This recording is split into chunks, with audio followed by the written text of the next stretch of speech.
귀한 찬양 감사합니다. 우리 서로 옆에 있는 분들 인사 나눕시다. 주 안에서 사랑합니다.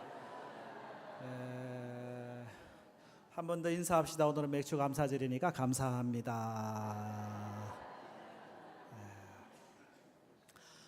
맥주 감사주일입니다. 젊은 애들은 맥주가 뭔 줄 몰라가지고 보리맥자에 추수할 추자, 그죠? 보리를 거두어 드리고 이런 감사절을 지키는 게 맥주 감사절이죠. 감사는 아무리 강조해도 지나치지가 않습니다. 우리 아이들에게 제일 먼저 가르치려고 하는 것도 감사거든요. 감사합니다 해야지 그래가지고 머리를 막 숙여가면서 감사하라고. 감사는 너무 소중하기 때문에 아무리 강조해도 지나치지가 않습니다. 성경에 있는 모든 절기들은 사실 다 감사절이에요. 유월절이나 무슨 오순절이나 초막절이나 장막절이나 맥추절이나 예배드리는 모든 예배들, 번제, 소제, 하목제, 속건제, 속제제 다 감사가 기본으로 깔고 가는 것이거든요. 감사가 있는 사람이 복이 있는 사람입니다. 맥추절에 여러분 안에 이 감사의 영성이 더 크게 있기를 축복합니다. 감사는 인격이기도 하고요, 습관이기도 해요. 감사하는 사람은요 항상 감사하려고 해요. 그런데 또 불평하는 사람은요 어떻게 하든지 불평거리를 찾아내고야 말리라 해가지고 찾아내거든요. 여러분 그 우산장수, 집신장수 이야기 아시죠? 자기 아들이 하나는 우산장수, 하나는 집신장수예요. 이 어른이 비가 오는 날이면은 아이고 어떡하나 우리 집신장수 아들 오늘 장사 안 되겠네 하고 걱정하고, 또 해가 쨍쨍한 날이면은 아이고 어떡하나 우리 우산장수 아들 장사 안 되겠네 해가지고 늘 걱정하는 거예요. 그 옆에 지나가던 사람이 아이고 왜 그렇게 걱정하십니까? 생각을 좀 바꿔보세요. 해가 쨍쨍한 날은 아이고 우리 집신장수 아들 장사 잘 되겠네 생각하고, 비가 오는 날이면은 아이고 우리 우산장수 아들 오늘 우산 장사 잘 되겠네. 그러면은 해가 쨍쨍한 날도 행복하고 비가 오는 날도 행복할 텐데, 생각만 조금 바꾸면 우리 안에 있는 불평과 원망은 감사로 바뀌는 것인데, 할렐루야. 조금만 스위치를 바꾸면 돼요. 옆에 있는 분들 인사합시다. 생각을 좀 바꿔봅시다. 조금만 바꾸면 그게 행복이에요. 행복이 뭐 멀리 크게 있는 게 아닙니다. 유대인들이 즐겨 읽는 탈무드가 지혜의 서잖아요. 가장 지혜로운 사람은 어떤 환경에서도 배우는 사람이고, 가장 강한 사람은 자기를 이기는 사람이고, 가장 큰 부자는 누구냐? 재산, 재물 많은 사람이 부자냐? 아니요. 지금 있는 것으로 만족하는 사람이 부자입니다. 여러분은 부자입니까? 부자예요. 내가 있는 걸로 만족할 수 있으면 그거 부자예요. 가장 행복한 사람이 누구냐? 지금 감사하는 사람. 행복이 멀리 있는 게 아닙니다. 오늘은 욥의 감사를 함께 나누려고 하는데, 욥의 감사에다가 이름을 붙인다면 원점 감사 또는 전천후 감사라고 할 수 있어요. 다른 말로 하면 제로 감사라고 하는 것입니다. 아무것도 없는 데서 시작했다는 것을 생각하면 지금 내가 뭔가 하나를 가지고 있으면 그것도 감사의 조건이 되는 것이거든요. 그래서 제로 감사, 원점 감사입니다. 있을 때도 감사하지만은 없을 때도 감사할 수 있는 것, 전천후 감사지요. 국어사전에서는 전천후라는 단어를 이렇게 설명해요. 어떤 상황에도 제 기능을 다할 수 있음, 어떤 날씨에도 제 기능을 다할 수 있음. 영어에는 all weather, 어떤 날씨에도 상관하지 않고 제대로 동작되는 거 전천후거든요. 옛날에는 농사를 지어도 비가 와야 농사가 됐습니다. 그러다가 비가 안 올 때는 어떡하지? 저수지를 만든 거죠. 비 많이 올 때 물 가둬뒀다가 비 안 오면 그 물 끌어들여 가지고 농사를 짓는 거예요. 그래도 여름에나 이렇게 봄에나 농사 짓지 겨울엔 농사 못 지었잖아요. 그러다가 비닐하우스를 만들기 시작하면서 거기에다가 온실로 이제 저기 전열 기구를 이용해 가지고 겨울에도 채소 재배, 과일 재배, 그러니까 봄, 여름, 가을, 겨울 할 것 없이 언제 어떤 상황, 어떤 날씨에도 농사를 하게 되는 거죠. 그걸 전천후 농업, 전천후 농사라고 그러거든요. 여러분, 우리 신앙생활에도 어떤 상황에서나 기쁜 일이나 슬픈 일이나 즐거운 일이나 어려운 일이나 어떤 환경에 영향을 받지 않는 신앙은 전천후 신앙입니다. 어떤 환경에 영향받지 않고 언제나 감사할 수 있는 감사는 전천후 감사거든요. 욥의 감사가 그런 감사입니다.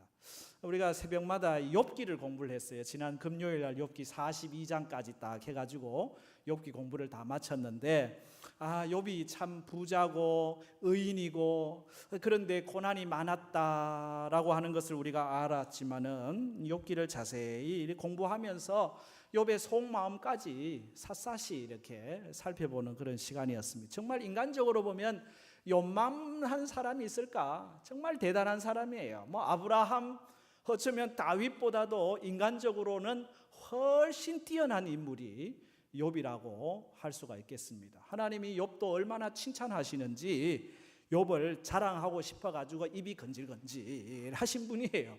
욥기 1장 시작하는 첫 절부터 욥을 이렇게 소개합니다. 우스 땅에 욥이라 불리는 사람이 있었는데 그 사람은 온전하다, 정직하다, 하나님을 경외한다, 악에서 떠난 사람이다. 그렇게 욥을 소개를 하고 있거든요. 3절 가면 욥을 동방 사람 중에 가장 훌륭한 자다, 그렇게 얘기를 하고 있고, 8절을 가면 하나님이 욥을 자랑하시는 장면이 나오죠. 네가 내 종 욥을 주의하여 보았느냐 말씀하면서 그와 같이 온전하고, 또 반복이에요, 정직하고 하나님을 경외하고 악을 떠난 자가 세상에 없느니라. 하나님이 욥을 얼마나 참 좋게 보시는지, 칭찬하시는지. 그런데 자세히 여기서 유의해야 될 것은 하나님이 욥에 대하여 무슨 얼마나 큰 업적을 이루었느냐, 여기에 관심이 있었던 게 아니라는 겁니다. 욥의 됨됨이, 욥의 신앙, 하나님의 관심, 초점은 거기에 있었다는 거죠. 욥이 얼마나 큰 일을 해냈느냐, 이 얘기는 한마디도 안 나옵니다. 오히려 욥이 어떤 인물이었는지, 어떤 신앙 성품을 갖고 있었는지, 하나님의 관심이 거기 있다는 것을 여러분이 기억하셔야 됩니다. 욥은 온전한 사람이다, 다른 말로 하면 순전한 사람이다, 다른 말로 하면 진실한 사람이라는 거예요. 사람이 알아주든지 안 알아주든지, 다른 사람이 보든지 안 보든지 늘 언제나 온전함, 진실함을 잃어버리지 않아요. 그 진실함에서 나오는 게 뭡니까? 정직이거든요. 언제나 진실한 마음에서 늘 바르게 행동하는 정직함이 그에게 있었고, 그걸 뿐만 아니라 그는 늘 하나님을 경외하는 마음, 창조주 하나님을 기억하고 우리 인생을 움직이시는 하나님을 경외한다, 공경하는 마음, 두려워하는 마음, 그죠? 마치 우리 자녀들이 부모님을 경외한다 할 때는 공경하면서도 좀 두려워하는 마음 있는 것처럼, 욥에게는 하나님을 경외하는, 하나님을 두려워하지만은 하나님을 사랑하고 또 그 하나님에 대하여 늘 신뢰하는 마음이 있었다는 것입니다. 그는 악에서 떠났다라고 되어 있습니다. 죄악을 하나도 안 지었다라고 하는 의미보다는 철저하게 죄와 담을 쌓는 삶을 살았다는 거예요. 하나님은 이걸 귀히 보셨어요. 그의 됨됨이, 그의 신앙 성품, 하나님은 이걸 참 좋게 보신 거죠. 욥은 이런 믿음의 속 사람 영성만 아니고요, 물질적인 복도 얼마나 많이 받았는지, 자녀 복도 받았어요. 아들 7에 딸 3, 그리고 소유물로는 양이 7천이고 낙타가 3천이고 소가 500결이고 암나기가 500이고 종도 많았다. 별로 놀라지도 않으시네, 그죠? 아마 그것쯤이야 뭐 그런가요? 이 지금 소가 500이고 암나기고 500이면요, 낙타가 3천이라니까요. 어디다가 풀어놓으면은 이게 들판에 몇만 평 갖다 풀어놔도 이게 얼마나 많겠어요.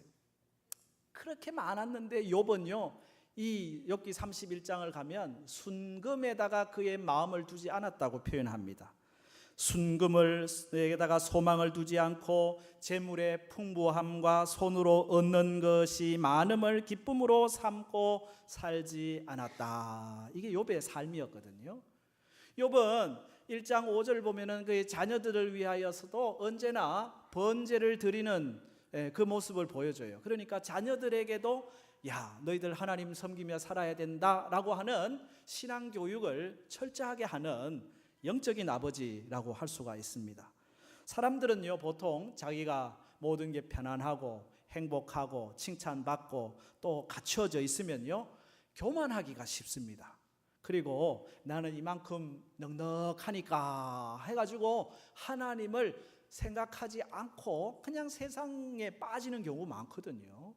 우리가 지금 뭐 이제 2만 불 시대 지나 3만 불 시대, 4만 불, 5만 불 서구 사회가 이 하나님을 떠나는 이유 중에 하나도 다 문제 갖춰졌으니까 하나님 없이도 우리는 행복하다 해가지고 하나님을 떠나는 일이 얼마나 많은지. 그런데 욥은 모든 게 갖춰졌습니다. 자식이든지 재물이든지 모든 면에서 참 신앙을 갖췄는데도 여전히 하나님을 섬겼다고 하는 것, 그것이 욥의 온전함이라고 할 수 있어요. 그러니 하나님은 욥을 자랑하고 욥을 인정한 거죠. 그런데 우리가 아는 것처럼 욥에게 참 큰 시련과 고난이 찾아옵니다. 상상할 수 없는 고난입니다. 왜 이런 고난을 당해야 되는지, 거룩하게 살아가고 있는데 왜 이런 시련을 당해야 되는지, 이건 욥의 질문이기도 하지만 오늘 고난당하는 어려움 중에 있는 우리들의 질문이기도 하잖아요. 욥이 당한 고난은 참 상상을 초월해요. 물질적인 것들이 하루아침에 다 사라지는 경험을 합니다. 양과 낙타와 소와 암나귀와 종들, 낙타가 3천이면 그 당시 운송수단이 낙타인데 요즘 말로 하면은 뭐 택시 3,000대 있는 운송회사 사장님의 비유하면 될까요? 어쨌든 그것들이 한꺼번에 다 사라질 때 그 충격이 얼마나 큽니까? 그런데 그보다 더한 충격은 사랑하는 자녀들 잃어버리는 시련이죠. 아들 7, 딸 3이 맏아들 집에서 음식 먹는데 하루아침에 폭풍이 일어가지고 그 집이 무너지면서 살아남는 사람이 하나도 없었던 거예요. 그 소식을 듣는 아비의 마음은 그야말로 절규하는 거 아니겠어요? 이걸 뭘로 다 설명하겠습니까? 거기에다가 자기 몸이라도 성하면 좋은데 온 몸에 악창이 나가지고 견딜 수 없는 그런 상황입니다. 옆에 있는 사람이 위로라도 해주면 좋은데 아내도 와서 욕하고, 아니 친구들, 믿음의 친구들, 늘 격려하고 함께했던 친구들조차도 와서 네가 뭔가 잘못한 것이 있으니 이런 고난이 왔다고 욥의 마음에다가 막 불을 지피는 거예요. 욥은 하루아침에 최고의 자리에서 최저의 자리로, 최상의 상황에서 최악의 상황으로 떨어지는 경험을 하고 있습니다. 얼마나 힘들고 얼마나 고통스러웠겠습니까? 여러분에게도 이런 순간이 있지 않습니까? 어렵고 힘든 일 겪고 있는 분들, 왜 나에게 이런 일이 일어나야 됩니까? 하고 때로는 탄식하고 때로는 눈물 흘리고 때로는 아파하는, 참 힘들지요. 참 어렵습니다. 이때 욥의 태도를 우리가 주목해 볼 필요가 있어요. 사실 신앙이라고 하는 것은요, 평온할 때 나타나는 게 아닙니다. 진정한 신앙의 수준은 우리가 힘들 때, 시련이 왔을 때, 말할 수 없는 고난이 왔을 때, 그때 드러난 신앙이, 그게 여러분 우리의 수준입니다. 우리 신앙 수준은 언제냐? 평범할 때는 몰라요. 내가 어렵고 힘든 시간을 왔을 때 그때 내 신앙 수준이 드러나는데, 여기 욥의 신앙의 모습은 한마디로 얘기하면 최악의 상황에서 최고의 감사를 드리는, 엎드려 예배했다고 하는 표현이 20절, 오늘 인도자가 20절 까먹고 안 읽었는데 20절 같이 읽어봅시다. 같이 시작. 욥이 일어나 겉옷을 찢고 머리털을 밀고 땅에 엎드려 예배하며, 할렐루야. 욥이 일어났습니다. 겉옷을 찢습니다. 겉옷을 찢었다는 표현은 슬픔이 극심했다는 뜻입니다. 당연한 모습이죠. 욥은요, 사람이 아닌 게 아니에요. 욥도 우리하고 똑같은 사람입니다. 너무나 인간적인 모습이죠, 그죠? 슬프고 힘든 일이 올 때 정말 가슴 아픈 거죠. 통곡하는 거죠. 울게 되는 거죠. 막 옷을 찢는 거죠. 모든 사람들이 다 그런 거 아니겠어요? 예수님도 예외가 아니죠. 나사로가 죽었다고 하는 소리를 듣고 예수님이 통곡하신 장면도 나오잖아요. 슬픔, 아픔, 고통, 이걸 막 억누르는 거는 결코 좋은 건 아니에요. 슬픔의 감정이 있으면 나 슬프다, 아프면 나 아프다, 힘들면 나 힘들다 토해내야 돼요. 욥도 사실 토해내는 겁니다. 여기 겉옷을 찢었다라고 하는 것이 그거거든요. 머리털을 밀었다고 하는 게 그거거든요. 땅에 엎드렸다고 하는 게 그거거든요. 욥도 힘들 때는 토해내요. 여러분 너무 꾹꾹 눌려놓지 마세요. 토해내세요. 누구한테 토해냅니까? 아이고 받아줄 사람이 없는데. 맞아요. 참 토해낼 데가 없는 게 우리의 아픔인데 욥은 누구에게 토해내느냐? 그냥 하나님께 토해내는 거예요. 하나님 앞에 나와서 하나님, 내가 이렇게 아파요. 내가 이렇게 힘들어요. 내가 지금 이렇게 고난 중에 있어요. 나 누구한테 하소연합니까? 겉옷을 찢고 머리털을 밀고 땅에 엎드리는 참 지극히 인간적인 모습이 지금 욥의 모습이거든요. 그런데 욥은 여기에서 끝나지 않습니다. 그렇게 하고 그 다음 태도를 보면요, 고난의 상황에서 뭘 합니까? 예배를 드렸다. 예배하며 하나님을 높였다고 하는 겁니다. 이게 어떻게 가능하겠어요? 그는 바로 평소에 그의 신앙과 믿음의 수준이 그러했다는 것입니다. 고난이 왔을 때, 힘들 때 여전히 하나님 앞에 엎드릴 수 있는 마음, 여전히 하나님께 예배할 수 있는 마음, 그것이 오늘 우리의 신앙이 되기를 바랍니다. 눈물 흘리고 슬픔 가운데 탄식할 때 있어요. 그러나 그 탄식 가지고 어디로 가느냐? 하나님 앞으로 가는 겁니다. 그 아픔 가지고 어디로 가느냐? 하나님 앞으로 가는 겁니다. 그리고 그 앞에 예배하는 것입니다. 이것이 어떤 상황 속에서도 예배하는 자 전천후 신앙, 전천후 감사라고 할 수 있습니다. 늘 예배의 자리에 어떤 상황에서도 예배자가 되는 저와 여러분 되기를 바랍니다. 그리고 나서 이 예배자가 된 그가 하나님께 하는 말이 21절 말씀이 그죠? 원점에서 하나님의 주권을 찬송하고 있어요. 21절도 같이 읽겠습니다. 이르되 내가 모태에서 알몸으로 나와 싸운즉 또한 알몸이 그리로 돌아가올지라. 주신 이도 여호와시요 거두신 이도 여호와시오니 여호와의 이름이 찬송을 받으실지니이다 하고, 욥이요 사실 고뇌합니다. 욥이 힘듭니다. 욥기 3장부터 쭉 나오는 내용을 보면 욥이 원망 아닌 원망이 있고요, 욥이 하나님에 대하여 질문이 많은 게 사실입니다.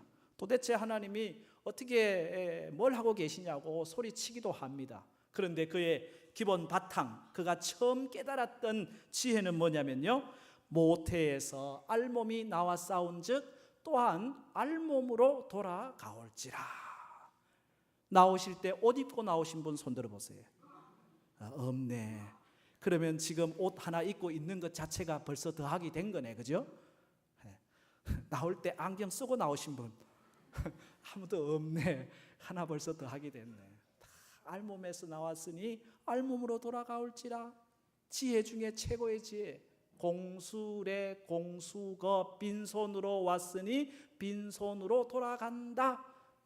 라틴어로 메멘토 모리, 죽음을 기억하라. 이게 지혜 중에 최고의 지혜입니다. 전도서의 지혜가 그러하고 잠언의 지혜가 그러하고 시편의 지혜가, 욥기도 지혜서인데 그 지혜가 그거예요. 우리가 알몸에서 왔은즉 또한 알몸으로 돌아가올지라. 시작이 0이었다는 거예요. 0에서 시작했는데 지금 더하기 1, 더하기 2, 어쩌면 지금 여러분은 더하기 100에 더하기 1000을 갖고 있는지도 몰라요. 그러면 100의 감사를 해야 되고 1000의 감사가 있어야 되는 거죠. 그리고 다시 다 0이 될 건데, 그죠? 여러분, 여자들은 옷이 보니까 주머니가 별로 없어요. 근데 남자들은 하여튼 양복 주머니 겉에도 있고 속에도 있고 그 속에 또 작은 주머니가 있고 주머니가 많아. 뭐 이것저것 많이 챙기려고 하나 봐요.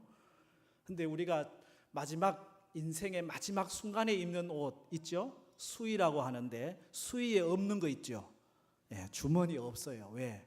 뭐 가져갈 게 있어야 가져가지. 가져가고 싶어도 못 가져가니까. 예, 빈손으로 하는 겁니다. 그래서 인생은 고백하는 것. 주신 이도 여호와시요 거두신 이도 여호와시오니 여호와의 이름이 찬송을 받으실지니이다. 아멘. 하나님의 주권을 인정하는 겁니다. 내가 노력하고 내가 수고해서 이 재물을 얻고 이 자녀들을 얻었다고 생각할 수 있지만은 하나님께서 자신에게 맡기신 것이다 라고 하는 것을 생각하게 되는 거예요. 고난이 없을 때는 몰랐는데 고난의 상황이 오고 나니까 지금 내게 있는 이게 다 하나님의 선물이구나. 남편도 하나님 주신 선물이요, 아내도 하나님 주신 선물이요, 부모님도 하나님 주신 선물이요, 자녀들도 하나님 주신 선물이요. 할렐루야. 예, 진짜 아무것도 없었는데 지금 갖고 있는 요 작은 하나하나가 다 감사. 그래서 입술에 찬송하지 않을 수가 없는 것입니다. 원점 감사가 욥의 감사지요. 하나님의 주권을 인정하기 때문에 할 수 있는 감사입니다. 인생에 낮만 있는 게 아닙니다. 인생에는 밤도 있습니다. 밤에도 감사할 수 있는 것, 그것은 우리 인생의 가장 밑바닥, 원점을 생각하면, 제로 상태를 생각하면 언제나 감사가 가능하거든요. 하나님의 주권을 인정하고 늘 감사의 마음이 오늘 우리 안에 있기를 축복합니다. 여기 22절을 보면요, 욥이 범죄하지 아니하였고 원망하지 않았다. 이것도 하나의 욥의 태도예요, 그죠? 22절 같이 읽을게요. 이 모든 일에 욥이 범죄하지 아니하고 하나님을 향하여 원망하지 아니하니라. 아멘. 욥이 고난 당하고 아픔 당하고, 참 2장을 가면 제 가운데 앉아서 질그릇 조각으로 자기 몸을 막 끓고 있어요. 그러니 그걸 지켜보던 욥의 아내가 한마디 합니다. 2장 9절에 그의 아내가 그에게 이르되 당신이 그래도 자기의 온전함을 굳게 지키느냐? 하나님을 욕하고 죽으라. 이 말을 또 하는 거예요.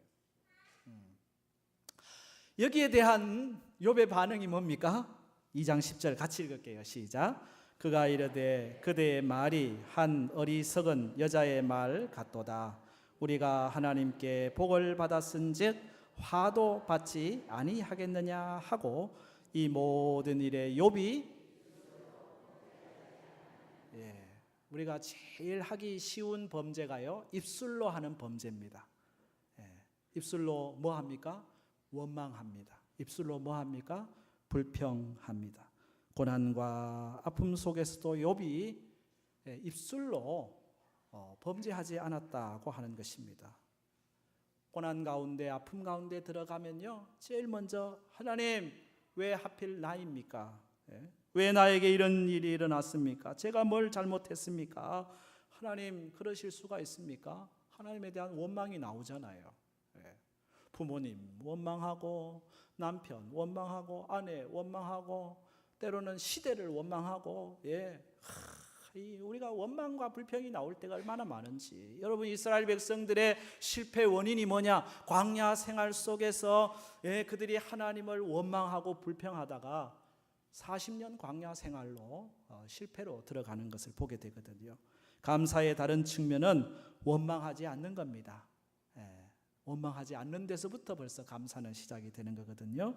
어떤 상황 속에서도 원망과 불평이 없는, 입술로 범죄하지 않는 것, 욥의 전천후 감사예요. 언제나 원점을 생각하고 감사하고, 하나님 앞에 엎드려 예배자로 서면서 감사하는 전천후 감사. 욥에게는 하나님에 대한 수많은 질문이 있었지만 동시에 분명한 확신과 믿음이 있습니다. 욥기 23장 10절 말씀. 내가 가는 길을 그가 아시나니. 내가 가는 길을 하나님 그가 아십니다. 내가 지금 고난 가운데 있지만 내 가는 길을 하나님이 분명히 아실 텐데 그가 나를 단련하신 후에는 내가 순금같이 되어 나오리라. 이게 자기의 신앙 고백이에요. 그리고 인내하는 거예요. 그의 인내에 대하여 야고보서는 뭐라고 얘기합니까? 야고보 5장 11절에 보라 인내하는 자를 우리가 복되다 하나니 너희가 욥의 인내를 들었고 욥의 인내를 들었지 않냐? 주께서 주신 결말도 욥을 통해 보지 않았느냐? 주는 가장 자비하시고 긍휼히 여기시는 이시니라. 아멘. 욥은 인내하고 하나님이 나를 단련하실 것을 기대하고 감사함으로 섰을 때 그의 결말이 뭡니까? 욥기 42장에 나오잖아요. 5절에 내가 주께 대하여 귀로 듣기만 하였사오나 이제는 눈으로 주를 배움나이다. 아멘. 놀라운 체험입니다. 하나님에 대한 은혜의 체험, 경험이지요. 욥이 하나님을 안다고 생각했어요. 그런데 고난받기 전에 그가 알았던 하나님은 요만한 얕은 하나님이에요. 고난의 한복판에 들어가 가지고 하나님과 씨름하면서 그가 깨달은 게 뭐예요? 야, 내가 알던 하나님, 내가 뭐 안다고 하는 게 얼마나 작은 거였는지 하나님이 와가지고 욥이한테 막 그러거든요. 야, 너 저 우주 만들어질 때 너 있었어? 저 바다에 저 큰 동물 그거 네 어떻게 움직이는 줄 알아? 막 욥이 깜짝 놀라가지고 아유, 내가 아무것도 모르는 게 뭐 소리 지르고 있었네요. 하나님을 더 깊이 만나고 하나님을 더 넓게 만나고 하나님을 더 크게 만나고 고난 없었을 때는 몰랐던 하나님을 더 깊게 넓게 만나는 그런 체험을 한 거예요. 내가 전에는 귀로만 듣기만 하였더니 이제는 눈으로 봅니다. 진짜 눈으로 봤다는 얘기가 아니고 하나님에 대한 알미 그만큼 깊어지고 넓어지고 커졌다고 하는 영적인 놀라운 체험을 노래하는 거죠. 거기에다가 하나님이 갑절의 복을 더하시는 은혜로 역사하셨습니다. 여러분 감사로 나아가는 거기에 하나님의 은혜의 역사가 있습니다. 성서 주석가인 매튜 헨리 목사님이 감사에 대해서 이렇게 얘기합니다. 감사는 수학에서 더하기와 같아서 범사에 감사하기만 하면 거기에 하나님의 은총과 축복이 더해진다. 감사는 수학의 더하기입니다. 여러분 불평은 반대로 빼기거든요. 여러분은 빼기를 사실래요? 더하기를 사실래요? 여러분 인생이 더하기 인생 되기를 축복합니다. 감사하는 거예요. 지금 힘들고 눈물을 흘리는 분 계신가요? 숨쉬기조차 힘든 상황 속에서 답답한 가운데 계신 분이 계신가요? 여전히 하나님의 신실하심을 믿는다고 하면 그래 여기에도 하나님의 뜻이 있다 하고 원망불평하지 아니하고 내가 지금 있는 것만 해도 감사하다 여전히 감사하고 합력하여 선을 이루실 하나님을 기억하며 나아가는 것입니다. 낙심과 원망과 불신앙에서 벗어날 수 있는 가장 좋은 방법 욥의 감사, 원점 감사, 제로 감사, 전천후 감사거든요. 이 욥의 감사 신앙이 오늘 이 맥주 감사절을 지키는 우리 모두에게 늘 충만하기를 바랍니다. 하나님 감사합니다. 우리 찬양 같이 할래요? 하나님 감사합니다. 주님의 사랑 감사해요. 주님의 은혜 목소리 높여 주님을 영원히 찬양해요. 나의 전부이신 나의 주님 감사 찬양을 함께 합시다.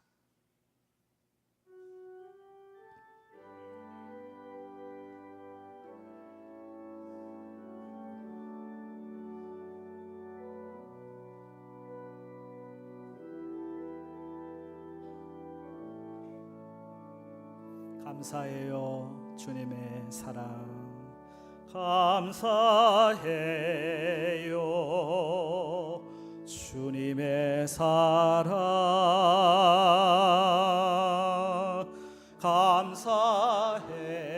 감사해요 주님의 은혜 목소리 높여 주님을 목소리 높여 주님을 영원히 찬양해요 나의 전부이신 나의 준 다시 한번 감사해요 주님의 사랑 감사해요 주님의 사랑 감사해요 주님의 은혜 목소리 높여 주님을 영원히 찬양해요. 나의 전부이신